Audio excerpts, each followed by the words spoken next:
চলে এলাম নতুন একটি ভিডিও নিয়ে। কেমন আছো সবাই? আশা করি সকলেই ভালো আছো। আমি অপুর সংসারে স্বাগত জানিয়ে শুরু করছি আজকের এই ভিডিওটি। এখন সকাল 8টা, সোমবার সকাল 8টা। ছেলেরা স্কুলে চলে গেছে, তো আমি একটু ছাদে এলাম তোমাদের আজকের ওয়েদারটা দেখানোর জন্য।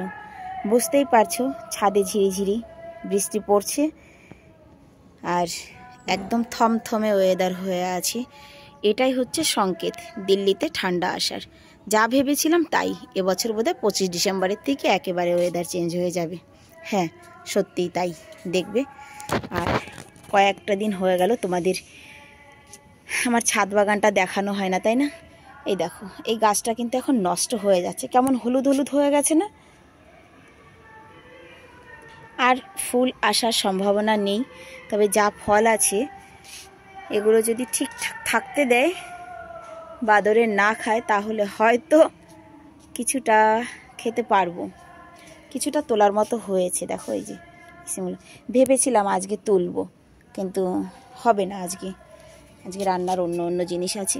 এই যে নিচের দিকটা দেখতে পাচ্ছ কত পরিমাণ সিম পড়েছে। বাদর এলেও এগুলো দেখতে পাবে না, জানো তো, এগুলো নিচের দিকটায়। এই যে ভেবেছিলাম সিম তুলবো আর সঙ্গে তুলে নিয়ে যাব পালং শাক। আমার লাগানো টমেটো গাছগুলো কিন্তু সুন্দর হয়েছে, দেখো।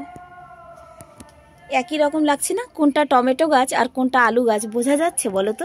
একই রকম লাগছে, কিন্তু এটা টমেটো গাছ, ওইটা আলু গাছ, একদম একই রকম মনে হচ্ছে। এই গামলাটা আবারও বাপি একটু টেনে দিয়েছে। সিম গাছগুলো কেটে ছাদটা পরিষ্কার করে দেব, সিমগুলো তুলে নিই।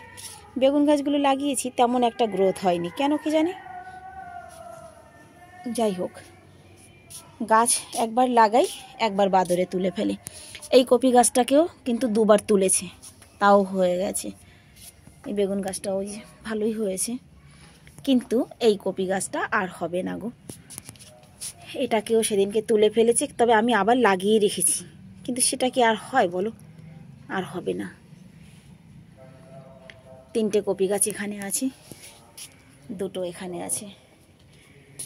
এই দুটোতে হয়তো হবে, উম্মিদ আছে, হলে হতে পারে। আর এইদিকে পালং শাক, ভেবেছিলাম পালং শাক আর সিম এই দুটো তুলে নিয়ে যাব আজকে। সত্যি কথা কি, ঘরে মাছ নেই, সেই জন্য আর বিশেষ ইচ্ছে নেই তুলে নেওয়ার আজকে। মাছ নিয়ে আসলে, এই যে আলু শাক দেখতে পাচ্ছ, এই গামলায় ওই গামলায় সব জায়গায় মিলেমিশে অনেকটাই আলু শাক হয়েছে। আলু শাকগুলো নিয়ে আবার রান্না করব। বান্ধবী খেয়ে গেছে, ওর খুব ভালো লেগেছে। শুধু ওর কেন, সত্যি কথা আমারও খুব ভালো লেগেছিল সেদিনের আলু শাকটা। আর এমনিও আমি আলু শাকটা পছন্দ করি। অনেকেই জানে না যে আলু শাক খাওয়া যায়, তবে আমি শাক খাওয়ার জন্যই লাগিয়েছি। পাশের বাড়ির ছাদ বাগানটাও একটু তোমাদের দেখিয়ে দিই। ওর ছাদেও সিম হয়েছে, দেখো। এই দিকটা ঠিক আছে, তবে ওই দিকটার সিমগুলোতে পুরো পোকা লেগে গেছে একদম, দেখো। যাই হোক, আজকের ওয়েদারটা তো তোমাদের দেখানো হলো। চলো এবার নিচে যাই, দেখি গোলাপি কি করে। গোলাপি আজকে আসবে কি আসবে না জানি না। গোলাপি না এলে তো হয়েছে আমার কাজ। প্রচুর বাসন রয়েছে আজকে। তারপরেও ঠান্ডাটাও এখন একটু হাওয়া ছাড়লেই একদম ঠান্ডা বেড়ে যাবে। তো চলো বন্ধুরা, আমার ছাদ বাগানটা তোমাদের কেমন লাগলো অবশ্যই একটু জানিয়ে যেও। সবাইকে টাটা, রাধে রাধে।